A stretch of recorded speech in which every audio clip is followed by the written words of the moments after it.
নির্বাচন আসলো না আসলো সেটা তো আপনার দিকে বিষয় নয়। আপনি তো কোনো নেতা নন। অংশগ্রহণমূলক নির্বাচন সরকার বিবেচনা দেখবে, তারপর বাইরে যারা জনগণ আছে সেখানে দেখবে। আমি তাই সন্ধিহান রিটার্নিং কর্মকর্তার আচরণে আমি এটা আপিল করব এবং দুদকে যাব।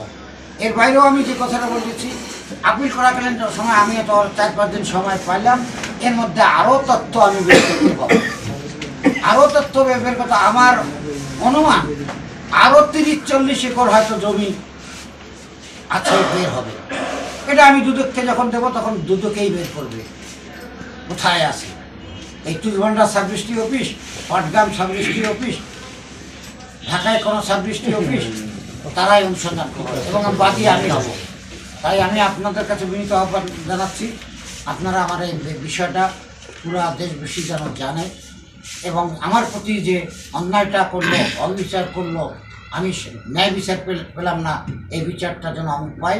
আমি মাননীয় প্রধানমন্ত্রীর দৃষ্টি আকর্ষণ করে বলতে চাচ্ছি, এই বিষয়টা উনি দেখবেন। এখনও তিনি যে মাননীয় প্রধানমন্ত্রী যে এমপি বলায় কথা বলেছে, মন্ত্রী বলায়, এই এমপি বলায় মন্ত্রী বলায় এখনও কিন্তু দূর হয় নাই। এখানে এমপি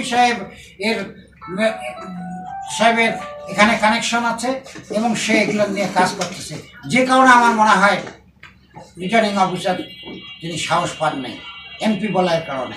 আমি মাননীয় প্রধানমন্ত্রীর কাছে আহ্বান জানাচ্ছি, আপনি যে সিদ্ধান্ত নিয়েছেন সেটা কঠিন হস্তে আপনি বন্ধ করে দেবেন এবং সেটা সেইভাবে যেন বাস্তবায়ন করা হয়, সেটাই আমি আহ্বান রাখবো। আমরা নির্বাচন করতে চাই, সুষ্ঠু নির্বাচন করতে চাই, দেশবাসী একটা সুষ্ঠু নির্বাচন করব।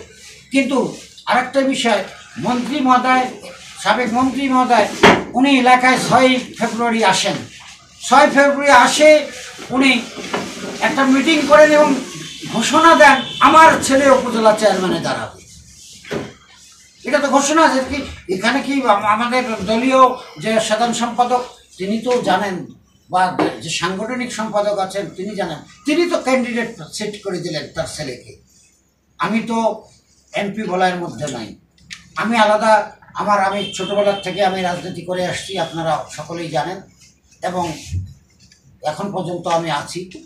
তার সঙ্গে যদি আমি এমপি বলার মধ্যে থাকতাম, সে মিটিং করলো কেন্দ্রীয় নেতাদেরকে নিয়ে, আমি মাটিতে বসে মন্ত্রীর ছেলে মঞ্চে আমি মাটিতে বসে মিটিং করলাম। মন্ত্রী মহোদয় এখনও উপজেলা প্রশাসনের কর্মকর্তাদেরকে হুকুম দেয়, এই উপজেলা চেয়ারম্যানের নাম ব্যানারে লিখবে না, এই উপজেলা চেয়ারম্যানদের কথা শুনবে না। এটা আমি ক্লিয়ার করতে চাই দেশবাসীকে এবং দলকে, আমি এমপি বলার মধ্যে নয়। আমি 21 বছর ইউনিয়ন পরিষদের চেয়ারম্যান, 10 বছর উপজেলা পরিষদের চেয়ারম্যান আমি আছি। আমি তো রাজনীতির সঙ্গে, সাধারণ মানুষের সঙ্গে মিশে আছি। তারপরও দলের কাছে আমার বিনীত আহ্বান থাকবে, এটা এখনও বন্ধ হচ্ছে না এবং কঠোর হস্তে এটা দমন করার জন্য আমি বিনীত আহ্বান রাখছি। আর পাশাপাশি যে কথাটি বলতে চাচ্ছি, মন্ত্রী মহোদয় তার হলফনামায় গত 7ই জানুয়ারি নির্বাচনে দেখিয়েছেন তার ছেলের নামে কিছু নাই, কিন্তু আজকেই 40 একর 45 একর থেকে আসে। এটা আমার প্রশ্ন। যাক, আমি বলছি আমি তার ওদিকে যাইতে চাচ্ছি না।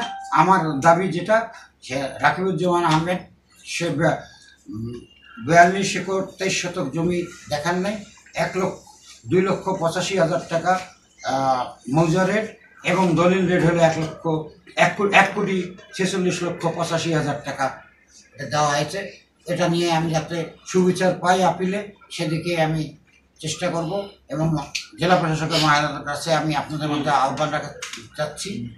এই বিষয়টি আপনি একজন জেলা প্রশাসক, জেলার মানুষের আপনার সুখ দুঃখের দেখা নিয়ে বিষয়টি আপনি দেখবেন, এটা যত এড়িয়ে না যায় আমি আপিল করব।